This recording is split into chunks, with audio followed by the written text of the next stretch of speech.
सबसे पहले जानते हैं कि आत्मा क्या है। काशी के आचार्य राजेश कहते हैं, वेद, पुराण और गीता के मुताबिक आत्मा अजर अमर है।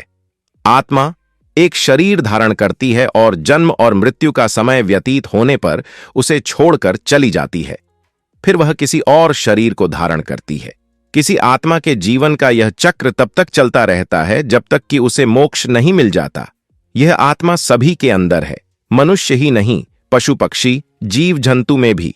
अब सवाल यह है कि शरीर के साथ यदि आत्मा नहीं मरती तो फिर वह कहां जाती है। इस बारे में आचार्य राजेश कहते हैं, जब किसी की मौत हो जाती है तब स्थूल शरीर से अलग होकर आत्मा फिर अपने सूक्ष्म शरीर में प्रविष्ट कर जाती है। इस सूक्ष्म शरीर की बनावट भी स्थूल शरीर जैसी ही है, लेकिन वह नजर नहीं आती। इसका आकार इतना सूक्ष्म होता है कि मरने के बाद खुद आत्माएं भी इसे बस अनुभव कर पाती हैं। कुछ ही आत्माएं इसे देख पाती हैं। पुराणों के अनुसार इसीलिए मरने के बाद किसी व्यक्ति को लगता है कि उसका शरीर कितना हल्का हो गया है। हालांकि जिसकी मौत होती है उसे यह समझने में काफी समय लग जाता है कि वह मर चुका है। वह काफी समय अपने शरीर के आसपास ही मंडराता रहता है। अपने छोड़े गए शरीर के आसपास एकत्र लोगों से वह कुछ कहना चाहता है, लेकिन उसकी आवाज किसी को सुनाई नहीं देती। वह परेशान हो जाता है।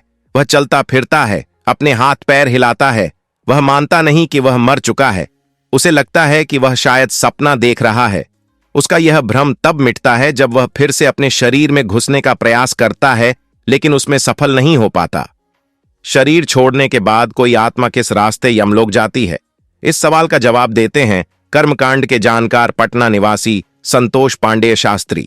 वह कहते हैं, जब कोई आत्मा किसी शरीर का त्याग करती है तो उसके बाद की यात्रा के लिए उसे 3 प्रकार के मार्ग मिलते हैं। इन मार्गों के नाम हैं अर्ची, धूम और उत्पत्ति विनाश मार्ग। इनमें एक रास्ता ब्रह्मलोक, दूसरा पितृलोक और तीसरा नर्क का है। किसे किस मार्ग से जाना है यह उसके कर्मों से तय होता है। अर्ची मार्ग का सफर ब्रह्मलोक और देवलोक ले जाता है, वहीं धूम मार्ग पितृलोक की यात्रा पर ले जाता है, जबकि उत्पत्ति विनाश मार्ग नर्क के लिए है। इस जन्म में हम पिछले जन्म से प्रेरित होते हैं, जबकि इस जन्म के कर्म के अनुसार हमारा अगला जन्म और कुछ हद तक कर्म भी निर्धारित होता है। कर्म और पुनर्जन्म दोनों एक दूसरे से जुड़े हुए हैं। कर्मों के फल को भोगने के लिए पुनर्जन्म होता है और पुनर्जन्म के कारण फिर नए कर्म संग्रहित होते हैं।